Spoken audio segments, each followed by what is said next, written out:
Thanks and welcome to join me on the 6:15. I'm Kejang Henry Atembe in Douala, and let's flag off with our top stories.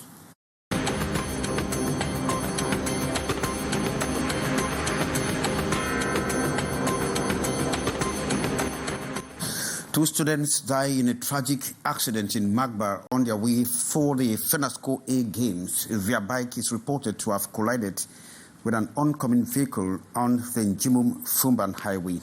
7 others were seriously injured in the crash. And some journalists and media outfits slam warnings and suspensions by the National Communications Council for goofing editorial practices. The suspension comes on the heels of complaints filed at the regulatory body. Top stories.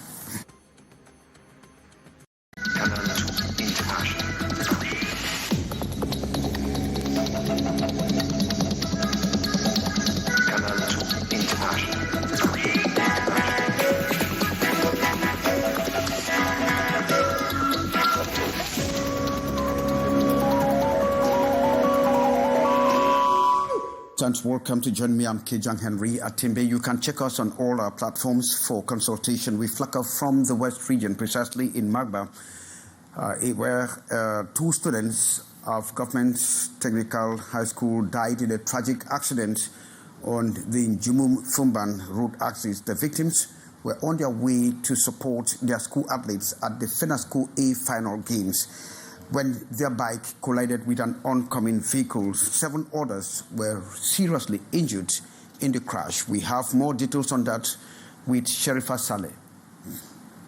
A devastating road accident on the Njimum-Fumban highway in the west region of Cameroon has left 2 students dead and 7 others injured.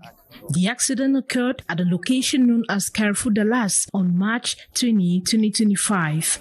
The students who were traveling from Magba had planned to attend the FENASCO League A finals in Fumban when their motorbike was involved in a collision with a car coming from the opposite direction.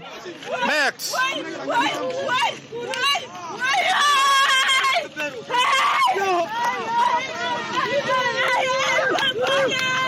The impacts of the crash proved fatal for 2 students, while emergency services rushed the injured to medical facilities. 5 of the wounded are currently receiving treatment at the Fumban Regional Annex Hospital, while 2 others have been transferred to Bafoussam for specialized care. Merde. Il est mort sur place.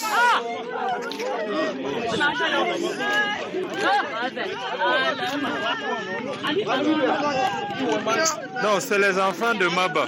Ils partaient à la FENASCO, ils sont passés devant nous. Meanwhile, the 2 deceased students will never return to their classrooms, leaving their families and school community in mourning. The accident adds to the growing concerns over road safety in the region, particularly the dangers of motorcycle transportation. Well, very sad indeed. Thanks very much, Sheriff Saleh, for that very unfortunate incident in Magba. And some journalists and media outfits in Cameroon have been slammed warnings and suspensions by the National Communications Council for goofing editorial practices. The suspension comes on the heels of complaints filed to the regulatory body.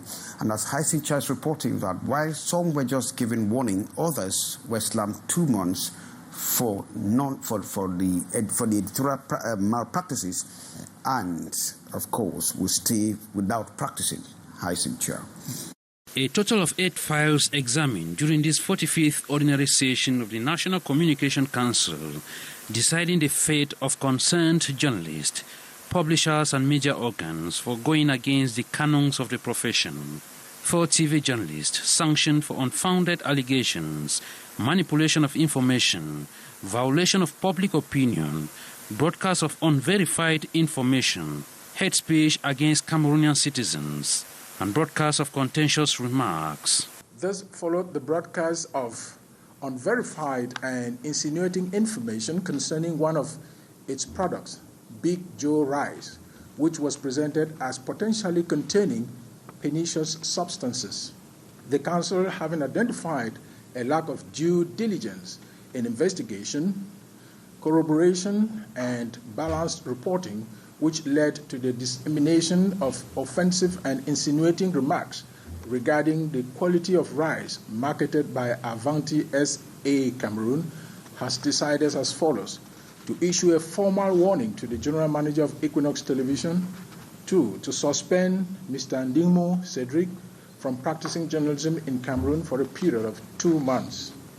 Having asserted the responsibility of the implicated media organ and the presenter of the program for failing to moderate the broadcast of libre expression adequately, the Council has decided to issue a formal warning to the General Manager of Info TV to suspend Mr. Aïssi Etoa and Delbert Parfait for a period of 1 month, to suspend the broadcast of the program Libre Expression for a period of 1 month. Joseph Chebonkeng and his council slammed a 2-month suspension to 2 newspapers, Premier and Premier Info, for unfounded accusations and unfounded information. Consequently, the Council has decided to suspend for a period of 2 months each the print media organ La Première Info from publication, Mr. Francois Bessala from his position of publisher and from practicing journalism in Cameroon. The National Communication Council uses the occasion on March 20th, 2025 to caution TV hosts to exercise responsibility in selecting their panelists, discarding those with repeated remarks and divisive tendencies likely to generate socio-political consequences, especially during this electoral year. Thank you very much. Heightened cheer and heavy storms in Douala yesterday caused significant damage at the Ndoksimbi neighborhood, bringing down several electricity poles and disrupting daily activities. While casualties were not reported, it caused a lot of panic amongst the residents of the city of Douala. Details with Sherifa Saleh. Residents of Ndoksimbi woke up to a scene of destruction on the morning of March 21, 2025, as fallen electricity poles and tangled cables lay scattered across the streets. The damage was caused by a powerful storm that hit the area the previous evening, overwhelming the high-voltage power lines. Les poteaux, ça a renversé 4 poteaux, je pense bien, oui. 2 du côté-ci et 2 de l'autre côté. Bon Dieu merci, il n'y a pas eu de dégâts. In response, teams from the National Electricity Transmission Company rushed to the site to assess the situation and begin repairs. Workers have been replacing the damaged wooden poles with stronger concrete ones to prevent similar incidents in the future. On coupe la lumière à 19h, ça revient le lendemain et ça nous forge nos petites activités. Meanwhile, businesses and residents in the area, which is home to many industries and commercial activities, have been left without power. Many complain that power cuts are a frequent challenge in their daily lives. Off camera, the electricity company team reassured residents that electricity will be restored by early evening as they were completing their repairs. Well, thanks so much, Sherifa Saleh. And Cameroon is losing approximately 6% of its 200,000 acres of mangroves annually. And so along the coast, there is a trade. And Ambo Gladys takes us to what the community is struggling to do to maintain this situation. Ambo Gladys. Cameroon's mangrove forests are disappearing at an alarming rate, with an estimated 6% lost each year. These vital ecosystems play a crucial role in protecting coastlines from erosion and storm surges, while also supporting biodiversity. 6% of it is being lost every day, and so in the next 20 years we may lose everything. We've done a simulation that if we don't reverse the degradation, within 12 years, floods will be able to rise like 12 meters right at the level of the aqua. Means that we'll lose all our investment. Those story buildings that are all flooded. In a bid to address this crisis, a tree planting exercise took place at the Ngondo Ceremonial Ground in Douala on March 21, marking International Forest Day. Themed Forest and Food, the initiative not only aims to restore the fragile ecosystem, but also to safeguard the Sawa people's traditional heritage deeply entwined with the region's forest. We have to plant trees in order to combat erosion, to combat degradation. So Douala today is facing floods when it rains, is facing deforestation, so we have to plant trees. This is the Ngondo site, and the Sawa people, they believe that the divinities, the ancestors that are living inside the water, so the 6 hectares that we are going to visit today that we've planted, it's a sacred forest for the Ngondo. The Minister of Forestry and Wildlife, Jules Doret Ndongo, announced that the government has set an ambitious target to restore 12 million hectares of degraded land by 2030. Amongst these, 5,000 hectares will be allocated for agriculture to boost food production. The move comes at a critical time as at least 2.5 million Cameroonians, about 10% of the population, are grappling with acute food and nutritional insecurity. And in a bid to combat hate speech and foster social cohesion, the Canton Bell and the Beti community in Douala have joined forces to foster dialogue. These two communities met at the palace of the King Bell in Douala. Sherifa Saleh has the details. They are determined to defeat hate speech and promote social cohesion. The Bell Canton and the Beti community of Douala have come together, pushing for reflection. The goal is to find common techniques for spreading messages of peace and living in harmony in a multicultural context. Empowered by their strength, the leaders of the Beti community in Douala are gathered at the Royal Court of the Bell Canton.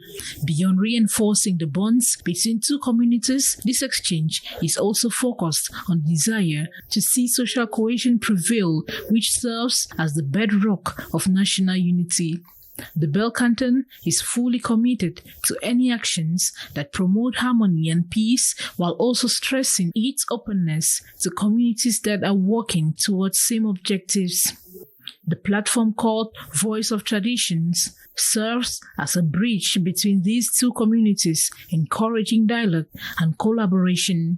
Beyond respecting cultural values, the platform supports actions that promote unity and understanding among different groups. So thanks very much, Sherifa Saleh. Now we talk Ramadan with you. Cynthia Lati, as the Muslim fasting is going on, what are the intricacies going through these very challenging moments? Sherifa, Cynthia Lati now takes us through the contours of the Feast of Ramadan. Business revenues are declining in the market of Douala, economic capital, as vendors face the impact of the Ramadan fast. T-shirt vendor Mutombe Jack and his peers are feeling the effect of this religious ritual. Ramadan is affecting us a little because we have many clients who are Muslims and are now focused on prayers. Business activities are no longer booming. Things are slowing down because everyone is focused on spirituality. They do not necessarily attend to their occupations as they normally do. In the meantime, vendors are developing strategies to earn money to make ends meet as they hope stability will return by the end of the Ramadan. When people are fasting, they are focused on prayers and mostly won't be shopping with all the tiredness. It can only be by the end of the fasting that they will come here. The period is approaching when Ramadan will be over, so they will come back. Also, the International Labour Day is fast approaching, that's for sure. Bon, on est là, on attend. Peut-être fin Ramadan. Peut-être là, on va avoir... Peut-être il y a les gens, les dames, puis comme on a les sacs, on a les chaussures. Ramadan began March 1, 2025 and will end after 4 weeks around March 30, 2025. Thanks very much, Cynthia Lati, with that report on Ramadan. Of course, wishing when that will certainly come to an end. Of course, that draws the curtain for this edition of the 6:15 with me, Kejang Henry Atimbe, in which you got information that 2 students of the government bilingual technical high school in Fumban have died in a ghastly accident after their bike crashed along the Jimum-Fumban highway. They were moving for the FENASCO A Games to support their athletes. And that the National Communications Council has slammed bans and warnings to some media outfits and journalists from practicing. Thanks for being there with us and wish you a wonderful weekend.